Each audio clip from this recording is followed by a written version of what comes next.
بسم اللہ الرحمن الرحیم۔ السلام علیکم ناظرین، آج کی ویڈیو میں ہم آپ کو بتائیں گے پیغمبر خدا حضرت ابراہیم علیہ السلام کے بارے میں، ان کی ولادت، بت پرستی کے خلاف ان کی تبلیغ اور نمرود کی طرف سے ان کے آگ میں پھینکے جانے کا واقعہ۔ ناظرین، نمرود ملک بابل کا بادشاہ تھا۔ بابل کا موجودہ نام عراق ہے۔ نمرود ایک انتہائی مغرور شخص تھا۔ جب اس کے اقتدار کا دائرہ وسیع ہو گیا تو اس نے لوگوں سے کہنا شروع کر دیا کہ اس کی پرستش کریں۔ چونکہ لوگ پہلے ہی غیر اللہ یعنی پتھر اور لکڑی کے بنے ہوئے بتوں کو سجدہ کرتے تھے، لہٰذا وہ اسے بھی آسانی سے خدا ماننے پر آمادہ ہو گئے۔ لوگوں کو اس گمراہی اور ضلالت کی زندگی بسر کرتے ایک عرصہ گزر گیا اور وہ اللہ کو قطعاً بھلا چکے تھے۔ پروردگار عالم نے اس قوم کی رہنمائی اور ہدایت کے لیے ان میں اپنا نمائندہ بھیجنے کا ارادہ فرمایا۔ نمرود کے دربار میں نجومی بھی تھے۔ ایک نجومی نمرود کے دربار میں بڑا اونچا مقام و منزلت رکھتا تھا اور وہ نمرود کے بہت قریب تھا۔ ایک دن اس نے نمرود سے کہا، عالی جان کی امان پاؤں تو ایک بات عرض کروں؟ نمرود نے کہا، عرض کرو۔ نجومی نے بتایا کہ آپ کی سلطنت میں ایک بچہ پیدا ہونے والا ہے، وہ بت پرستی کو ختم کر دے گا اور لوگوں کو اپنے دین کی جانب بلائے گا اور آپ کی حکومت ختم کر دے گا۔ یہ سن کر نمرود نے اپنے دربار کے دوسرے نجومیوں کی طرف دیکھا۔ سب نجومیوں نے پہلے نجومی کی تائید کی۔ نمرود یہ سن کر دل ہی دل میں گھبرایا اور پھر غصے میں آ کر حکم دیا، عورتوں اور مردوں کو ایک دوسرے سے الگ کر دیا جائے تاکہ ایسا کوئی بچہ وجود میں آنے ہی نہ پائے، اور حکم دیا کہ جو بھی بچہ پیدا ہو اسے قتل کر دیا جائے۔ نمرود کے منہ سے اس حکم کا نکلنا تھا کہ بابل میں پیدا ہونے والے بچے قتل کیے جانے لگے۔ کہتے ہیں کہ نمرود کے حکم پر اس مردود کے جلادوں نے 1,00,000 بچے قتل کیے۔ نادان نمرود یہ سمجھتا تھا کہ ان ہیلوں سے وہ خدا تعالیٰ کے ارادے کے آگے بند باندھ سکے گا۔ اسی ملک بابل میں ایک خاتون تھی جس کا نام تاریخ نے نونا بتایا ہے۔ نونا اس وقت حاملہ تھی، لیکن ان کے حمل کے آثار کو اللہ نے چھپا دیا۔ جب ان کے بچے کی پیدائش کا وقت آیا، وہ نمرود کے کارندوں کے خوف کے مارے شہر سے باہر چلی گئی اور وہاں پہاڑ کے ایک غار میں پناہ لے لی۔ انہوں نے اپنے بچے کو اسی غار میں جنم دیا اور پھر بچے کو لٹا کر خدا سے دعا کی، اے خدا، میں اپنے جگر کے ٹکڑے کو اس غار میں لٹا کر جا رہی ہوں، ان ظالموں سے تو ہی بچانا جو معصوموں کے خون کے پیاسے ہیں۔ پھر انہوں نے بچے کو بوسہ دیا اور غار کے دہانے کو پتھروں سے بند کر کے شہر کو لوٹ گئیں۔ جب دوسرے دن غار میں اپنے بچے کو دیکھنے آئیں تو دیکھا کہ ان کا بچہ انگوٹھا چوس رہا ہے۔ اس بچے کے انگوٹھے سے دودھ جاری تھا۔ یہ بچہ کوئی اور نہیں بلکہ حضرت ابراہیم علیہ السلام تھے۔ خداوند قادر و حکیم نے ابراہیم علیہ السلام کے انگوٹھے میں دودھ پیدا کر دیا تھا اور یوں حضرت ابراہیم علیہ السلام کو غذا پہنچتی رہی۔ اس غذا سے حضرت ابراہیم علیہ السلام دن میں اتنا بڑھتے تھے جتنا ایک عام بچہ مہینے میں بڑھتا ہے۔ آپ علیہ السلام کی ماں آپ کو دیکھنے کی غرض سے روزانہ غار میں آتی۔ جب آپ علیہ السلام کی عمر 2 سال ہو گئی تو وہ باتیں کرنے لگے، اور جب آپ کی عمر 7 سال کو پہنچی تو آپ کی والدہ انہیں بڑی بڑی باتیں اور اخلاق سکھانے لگیں۔ کمزوروں کی مدد کرنے کا طریقہ سکھاتی اور اللہ کے گزرے ہوئے پیغمبروں کے قصے سناتی، مگر انہیں کیا معلوم تھا کہ وہ جس بچے کی تعلیم اور تربیت میں لگی ہوئی ہیں وہ خود ایک پیغمبر ہے۔ آپ علیہ السلام نے اپنی زندگی کے 13 سال اسی غار میں گزارے۔ انہوں نے ایک دن اپنی ماں سے کہا، ماں، مجھے بھی اپنے ساتھ شہر لے چلیں۔ ماں نے جواب دیا، بیٹا، شہر میں تمہارے لیے خطرہ ہے۔ اس لیے حضرت ابراہیم علیہ السلام غار سے نکل کر رات کو شہر میں داخل ہوئے۔ حضرت ابراہیم علیہ السلام کا ایک چچا تھا جس کا نام آزر تھا۔ یہاں پہ ایک نکتے کی وضاحت کرتی چلوں تو ریت میں آزر کو حضرت ابراہیم علیہ السلام کا چچا کہا گیا ہے، جبکہ ان کے والد کا نام تارخ بتایا ہے، جبکہ قرآن مجید میں ان کے والد کا نام آزر کہا گیا ہے۔ بہت سے علماء کا اجماع ہے کہ آزر ابراہیم علیہ السلام کا باپ نہ تھا، بلکہ ان کے والد تارخ تھے اور وہ مسلمان تھے۔ ارباب نسب کا بھی اسی پر اتفاق ہے کہ حضرت ابراہیم علیہ السلام کے والد تارخ تھے۔ لہذا قرآن مجید اور اکثر حدیثوں میں جب آزر کو باپ کہا گیا ہے وہ مجاز کے طور پر ہے، کیونکہ وہ آپ علیہ السلام کا چچا تھے، اور عرب میں یہ رواج ہے کہ چچا کو باپ کہتے ہیں۔ یا یہ بھی ہو سکتا ہے کہ وہ آپ کا چچا ہی رہا ہو اور تارخ کی وفات کے بعد ان کی والدہ سے عقد کیا ہو اور آپ کی تربیت کی ہو، اسی سبب سے اس کو باپ کہا گیا ہے۔ آزر پتھر، لکڑی اور مٹی کے بت بناتا، ان کو خود پوجتا اور لوگوں کے ہاتھوں فروخت کرتا تھا۔ اس طرح اس کا کاروبار بہت پھیلا ہوا تھا۔ آزر کے بیٹے بھی بت پر فروشی کیا کرتے تھے۔ جب حضرت ابراہیم علیہ السلام غار سے نکل کر شہر میں گئے اور اپنے چچا آزر کے پاس پہنچے تو آزر نے حضرت ابراہیم علیہ السلام کو بھی اپنے بیٹوں کے ساتھ بت بیچنے کے لیے بھیج دیا۔ حضرت ابراہیم علیہ السلام نے بتوں کے گلے میں رسی باندھی اور انہیں زمین پر گھسیٹتے ہوئے لے گئے، جس سے وہ مٹی، کیچڑ اور کوڑے کرکٹ سے آلودہ ہو گئے۔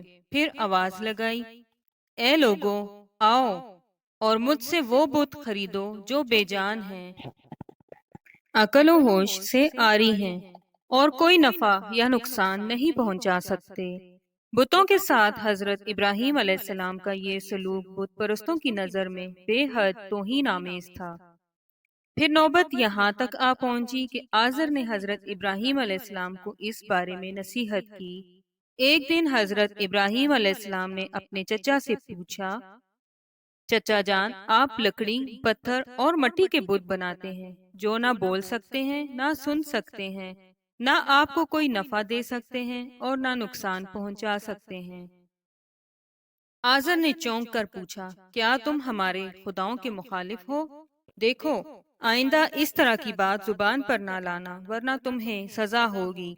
اس کے بعد حضرت ابراہیم علیہ السلام لوگوں سے مخاطب ہوئے اور کہا، پرستش اور سجدے کے لائق نہ نمرود ہے اور نہ یہ بت ہیں۔ لائق عبادت صرف اللہ تعالیٰ کی ذات ہے جس نے ساری دنیا کو پیدا کیا اور وہی اس کا مالک ہے۔ حضرت ابراہیم علیہ السلام کا نام اور ان کا پیغام بڑی تیزی سے پھیلنے لگا۔ لوگ ان کی بات غور سے سننے لگے۔ جب ان کی شہرت نمرود تک پہنچی تو اس نے اپنے دربار کے لوگوں سے پوچھا، یہ کون نوجوان ہے جس نے ایک ہنگامہ کھڑا کر دیا ہے؟ درباری بولے، اس کا نام ابراہیم ہے جو آزر کے گھر میں جوان ہوا ہے۔ نمرود نے حکم دیا کہ اسے فوراً میرے سامنے پیش کیا جائے۔ نمرود کے بھیجے ہوئے لوگ حضرت ابراہیم علیہ السلام کے پاس آئے اور انہوں نے نمرود کا پیغام انہیں پہنچایا۔ حضرت ابراہیم علیہ السلام نمرود کے پاس پہنچے۔ نمرود نے پوچھا، نوجوان، تم جس خدا کی بات کرتے ہو وہ کون ہے؟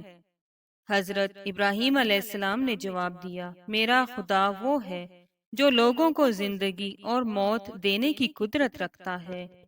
نمرود نے کہا، یہ تو میں بھی کر سکتا ہوں، اور اس نے ایک ایسے مجرم کو آزاد کر دیا جسے موت کی سزا کا حکم سنایا جا چکا تھا، اور ایک ایسے آدمی کو پھانسی دے دی جس کا کوئی جرم نہیں تھا۔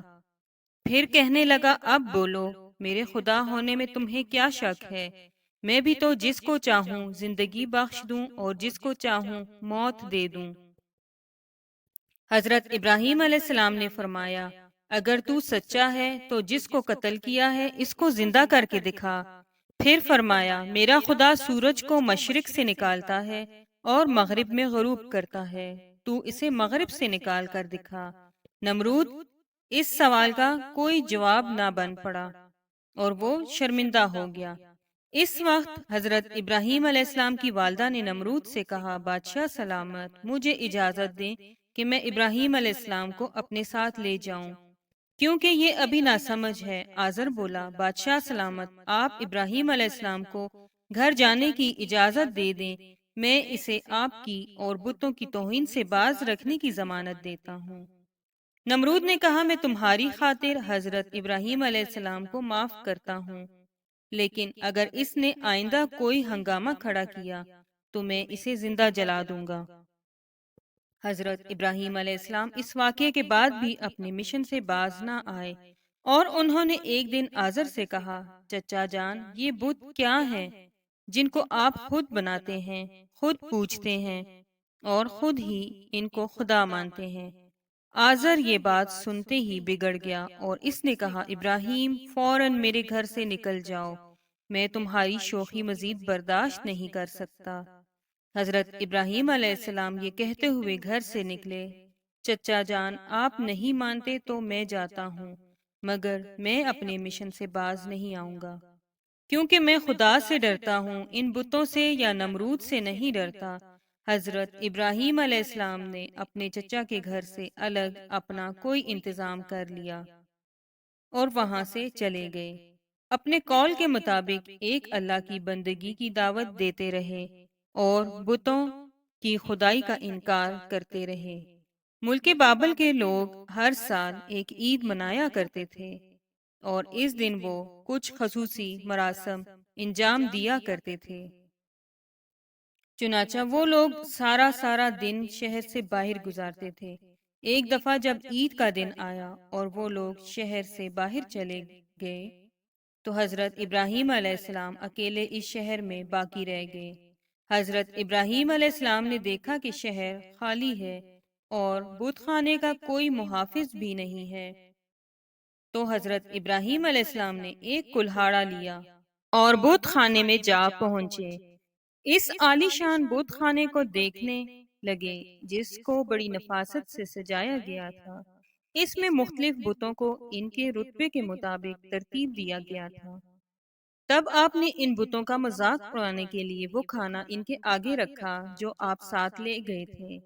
آپ نے اسے کہا، کیا تم کھانا کھاؤ گے؟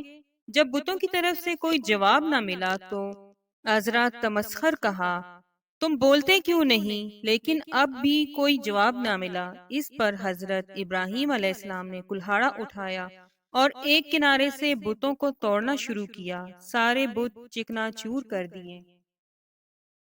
آخر میں سب سے بڑے بت کے کندھے پر کلہاڑا رکھ دیا اور بت خانے سے نکل گئے۔ جب شہر سے وہ لوگ واپس لوٹے تو اپنے بت خانے میں گئے۔ وہاں جو ان کے بتوں کا حشر تھا دیکھ کر بہت حیران اور غصہ ہوئے۔ لوگ سوچ میں مبتلا تھے کہ یہ سب کچھ کس نے کیا ہوگا۔ سب لوگوں کی زبان پر ایک ہی سوال تھا، کس نے ہمارے خداؤں کے ساتھ یہ سلوک کیا ہے؟ بعض لوگوں نے کہا، ہم نے ایک نوجوان کو ان بتوں کی برائی بیان کرتے سنا ہے جس کا نام ابراہیم ہے۔ وہ بتوں کی عبادت کو بے عقلی کا کام سمجھتا ہے اور اس نے ہمیں لعنت ملامت بھی کی تھی، اس لیے ممکن ہے کہ یہ کام اسی نے کیا ہو۔ اسی طرح حضرت ابراہیم علیہ السلام پر شک ظاہر کرنے کے بعد ان پر ایک مقدمہ چلایا گیا۔ انہوں نے حضرت ابراہیم علیہ السلام سے پوچھا، کیا ہمارے خداؤں کے ساتھ یہ سلوک تم نے کیا ہے؟ حضرت ابراہیم علیہ السلام نے بڑے اطمینان سے جواب دیا، یہ بات اس بڑے بت سے پوچھیے جس کے کندھے پر کلہاڑا ہے۔ اس شخص نے کہا، وہ تو بول نہیں سکتا۔ حضرت ابراہیم علیہ السلام نے جواب دیا، جی ہاں، بولنا تو دور کی بات، اگر اس کی ناک پر کوئی مکھی بھی بیٹھ جائے تو یہ اسے بھی اڑا نہیں سکتا۔ بھلا دوسروں کو کوئی کیا فائدہ یا نقصان پہنچا سکتے ہیں؟ مگر تعجب کی بات ہے کہ تم لوگ پھر بھی اس مجبور اور لاچار کو خدا مانتے ہو، اس کو سجدہ کرتے ہو اور اس کی پوجا میں مست رہتے ہو۔ بس نہیں کرتے تو اس خدا کی عبادت جس نے ساری کائنات کو پیدا کیا اور جو ہر چیز پر قدرت رکھتا ہے۔ لوگوں نے حضرت ابراہیم علیہ السلام کی باتیں بڑے غور سے سنی۔ وہ سوچنے لگے، نوجوان سچ کہتا ہے، سچ مچ مٹی، لکڑی اور پتھر کی مورتیوں میں کیا طاقت ہے، لیکن ایک آدمی کے دل پر حضرت ابراہیم علیہ السلام کی باتوں کا الٹا ہی اثر ہوا۔ وہ بولا، ابراہیم، تمہاری باتوں سے پتہ چلتا ہے کہ ہمارے خداؤں کا ستیہ ناش تم نے ہی کیا ہے، اور اگر تمہیں چھوڑ دیا جائے تو آج تم نے ہمارے بتوں کو توڑا ہے، کل ہمارا پورا بت خانہ ہی گرا دو گے، اس لیے تم جیسے انسان کو زندہ نہیں چھوڑا جا سکتا۔ جو لوگ اس وقت موجود تھے وہ اس شخص کی باتوں کو غور سے سن رہے تھے۔ یہ شخص نمرود کا بھیجا ہوا جج تھا۔ لوگ کھڑے اس بات کا انتظار کر رہے تھے کہ دیکھیں نوجوان کے لیے کیا سزا تجویز کی جاتی ہے۔ اس سزا کو سننے کے لیے انہیں زیادہ انتظار نہ کرنا پڑا۔ جج بولا، ابراہیم، تمہارے اس جرم کی سزا یہ ہے کہ تمہیں زندہ جلا دیا جائے گا اور تمہاری خاک ہوا میں اڑا دی جائے گی۔ حضرت ابراہیم علیہ السلام نے کہا، میں تمہارے اس فیصلے سے نہیں ڈرتا۔ زندگی اور موت کا مالک میرا اللہ ہے۔ میں جو کچھ کہہ رہا ہوں وہ حق ہے اور میری بات کو میرا اللہ سن رہا ہے۔ جج نے حضرت ابراہیم علیہ السلام کو جو فیصلہ سنایا، نمرود نے اس پر عمل درآمد کے لیے فوراً تیاری شروع کر دی۔ اس نے اس شہر اور ارد گرد کے علاقوں میں اعلان کرا دیا، ہمارے بتوں کو توڑنے اور ان کی توہین کرنے والے نوجوان کو زندہ جلانے کے لیے سب لوگ ایندھن اکٹھا کریں۔ ادھر بت خانے کے پجاریوں نے بھی اعلان کیا کہ جو لوگ اپنی کسی مراد کو پورا ہونے کے لیے ایندھن جمع کریں گے، ان کی مراد پوری ہوگی۔ اس اعلان کو سن کر لوگوں نے زیادہ سے زیادہ ایندھن اکٹھا کرنا شروع کر دیا۔ ادھر شہر کے تمام لوگوں نے لکڑیوں کو اکٹھا کرنا شروع کر دیا۔ ادھر حضرت ابراہیم علیہ السلام قید کر لیے گئے۔ لوگوں نے ایندھن کے لیے لکڑیوں کو اکٹھا کر کے ایک جگہ اس کا ٹال لگا دیا۔ اس کے بعد ان لکڑیوں کو آگ لگائی گئی۔ جب شعلے بھڑک اٹھے تو حضرت ابراہیم علیہ السلام کو قید خانے سے نکال کر لایا گیا۔ جب انہیں اس میدان میں لایا گیا جہاں آگ جلائی گئی تھی تو حضرت ابراہیم علیہ السلام اس آگ کو دیکھ کر ہنس پڑے۔ حضرت ابراہیم علیہ السلام نے اس اونچے مینار کو بھی دیکھا جو میدان سے کچھ فاصلے پر تعمیر کیا گیا تھا، جس میں ایک خوبصورت کمرہ تھا جہاں نمرود کے ساتھ اس کے وزیر اور مشیر بیٹھے تھے۔ کہتے ہیں کہ یہ آگ اس قدر شدید تھی کہ اس کے اوپر سے ایک فصل کے فاصلے تک کوئی پرندہ اڑ نہیں سکتا تھا۔ چنانچہ حضرت ابراہیم علیہ السلام کو لایا گیا تو ان لوگوں کو یہ مسئلہ درپیش ہوا کہ اب ابراہیم کو اس آگ میں کیسے پھینکا جائے۔ اس دوران شیطان نے ان لوگوں کے دماغ میں منجنیق کا تصور ڈالا۔ حضرت امام جعفر صادق علیہ السلام سے منقول ہے کہ منجنیق دنیا میں سب سے پہلے حضرت ابراہیم علیہ السلام کے لیے کوفہ میں کوثر نامی ایک نہر کے کنارے بنائی گئی اور وہ کریا کنتانا میں تھی۔ اس منجنیق کو شیطان نے بنایا تھا۔ چنانچہ حضرت ابراہیم علیہ السلام کو منجنیق کے ذریعے آگ میں پھینک دیا گیا۔ اس وقت آسمان و زمین سے فریاد بلند ہوئی اور کائنات کی ہر شے نے ابراہیم علیہ السلام کی امداد کی خواہش کی۔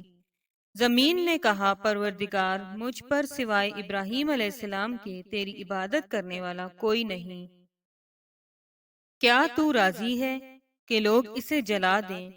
فرشتوں نے کہا، تیرے خلیل ابراہیم علیہ السلام کو لوگ جلاتے ہیں، جبکہ اللہ تعالیٰ نے فرمایا، اگر مجھ سے وہ مدد طلب کرے گا تو یقیناً قبول کروں گا۔ جبرائیل علیہ السلام نے کہا، خداوند، تیرے خلیل ابراہیم علیہ السلام کے سوا زمین پر تیری عبادت کرنے والا کوئی نہیں۔ تو نے ان کے دشمنوں کو ان پر مسلط کر دیا ہے تاکہ ان کو آگ میں جلا دیں۔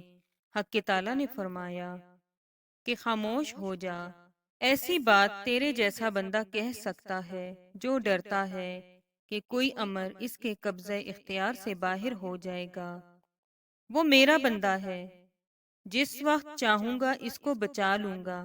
اگر وہ مجھ سے دعا کرے گا تو میں قبول کروں گا، پھر ابراہیم علیہ السلام نے اپنے پروردگار سے دعا کی۔ اس وقت جبرائیل علیہ السلام نے حضرت ابراہیم علیہ السلام سے ہوا میں ملاقات کی جبکہ وہ منجنیق سے جدا ہو چکے تھے، اور پوچھا کہ اے ابراہیم علیہ السلام، کوئی حاجت مجھ سے ہے؟ آپ نے فرمایا تم سے کوئی حاجت نہیں ہے، لیکن عالموں کے پروردگار سے میری حاجت ضرور ہے۔ اس وقت جبرائیل علیہ السلام نے ان کو ایک انگوٹھی دی جس پر نقش تھا لا الہ الا اللہ محمد رسول اللہ۔ پھر خدا نے آگ کو وحی کی کہ سرد ہو جا۔ اس کے ساتھ ہی آگ سرد ہو گئی اور وہاں جبرائیل علیہ السلام آئے اور آپ کے ساتھ بیٹھ کر گفتگو میں مشغول ہوئے۔ ان کے چاروں طرف گلے لالا پیدا ہو گئے۔ کہتے ہیں کہ جب آگ جل رہی تھی تو چھپکلی آگ کو پھونکتی تھی اور مینڈک اس پر پانی لا کر ڈالتا تھا تاکہ اس کو بجھا دے، اور جب خدا نے آگ پر وحی کی کہ سرد ہو جا تو 3 روز تک دنیا کی تمام آگ میں گرمی باقی نہ رہی تھی۔ اور یوں اللہ تعالیٰ نے اپنے پیغمبر حضرت ابراہیم علیہ السلام کو اتنی بڑی آگ سے محفوظ رکھا۔ یہ سارا معاملہ دیکھنے کے بعد نمرود حضرت ابراہیم علیہ السلام کے پاس پہنچا اور بولا، نوجوان، ہمیں تعجب ہے کہ تمہارا حکم آگ پر چلتا ہے۔ حضرت ابراہیم علیہ السلام نے جواب دیا کہ یہ تمام میرے خدا کی قدرت ہے۔ نمرود حضرت ابراہیم علیہ السلام کی عظمت کو تو آنکھوں سے دیکھ چکا تھا، مگر وہ آپ کی باتوں کو تسلیم کرنے کے لیے پھر بھی تیار نہ ہوا۔ نمرود کو لگا کہ کہیں لوگ حضرت ابراہیم علیہ السلام پر ایمان نہ لے آئیں۔ اس نے فوراً لوگوں کو لالچ دے کر اور کچھ کو ڈرا دھمکا کر بہکایا۔ اس واقعے کے بعد اس نے حکم دیا کہ انہیں شہر بدر کر دیا جائے تاکہ کوئی شخص ان کا پیرو نہ بنے اور ان کا دین اختیار نہ کر سکے۔ حضرت ابراہیم علیہ السلام خود بھی نمرودیوں کے ساتھ ان کے شہر میں رہنے پر خوش نہ تھے، اس لیے وہ شہر چھوڑنے پر آمادہ ہو گئے۔ چنانچہ انہوں نے اپنی بکریاں اکٹھا کیں اور انہیں اپنے ساتھ لے کر روانہ ہو گئے۔ کیونکہ آپ کے ساتھ بہت سی بھیڑ بکریاں اور دوسرا سامان بھی تھا، اس لیے نمرود نے حکم دیا کہ یہ سارا سامان ضبط کر لیا جائے۔ حضرت ابراہیم علیہ السلام نے کہا، اگر تم میری بھیڑ بکریاں اور مال و متاع لینا چاہتے ہو تو میں نے اس سرزمین میں اپنی جتنی عمر صرف کر کے یہ بھیڑ بکریاں جمع کی ہیں، تم میری وہ عمر مجھے لوٹا دو اور پھر میرا مال ضبط کر لو۔ جب بات بڑھ گئی تو یہ مقدمہ نمرود کے ایک منصف کے پاس پہنچا۔ اس نے فریقین کے بیانات سننے کے بعد فیصلہ حضرت ابراہیم علیہ السلام کے حق میں دے دیا۔ تب آپ اپنی بھیڑ بکریاں اور دوسرا سامان لے کر اپنی بیوی سارہ اور اپنے بھتیجے حضرت لوط علیہ السلام کے ہمراہ بابل چھوڑ کر چل دیے۔ اکثر مورخوں اور بعض مفسروں نے ذکر کیا ہے کہ آگ سے نجات کے بعد حضرت ابراہیم علیہ السلام نے نمرود کو دین حق کی دعوت دی۔ اس شکی نے کہا کہ میں تمہارے خدا سے جنگ کروں گا، اور ایک دن مقرر کیا۔ اس روز نمرود بے شمار لشکر لے کر میدان میں آیا۔ ابراہیم علیہ السلام تنہا اس کے مقابلہ میں کھڑے ہوئے، یہاں تک کہ حق تعالیٰ نے اتنے مچھروں کو بھیجا جن سے فضا تاریک ہو گئی اور وہ لشکر والوں پر حملہ آور ہوئے اور ان کے سر اور ناک میں لپٹ گئے، یہاں تک کہ سب کے سب بھاگ کھڑے ہوئے۔ نمرود بھی ذلیل و رسوا ہو کر واپس آیا، لیکن پھر بھی ایمان نہ لایا۔ تو خدا نے ایک کمزور مچھر کو حکم دیا کہ اس کے دماغ میں گھس جائے اور اس کے دماغ میں جا کر اس کا مغز کھانے لگا۔ وہ اس قدر بے چین ہو گیا کہ چند آدمیوں کو مقرر کیا کہ بھاری گز لے اور اس کے سر پر ماریں کہ شاید اس سے اس کے اضطراب میں تسکین آئے۔ اسی حالت میں 40 سال گزرے اور وہ ایمان نہ لایا۔ بالآخر اسی حالت میں جہنم واصل ہو گیا۔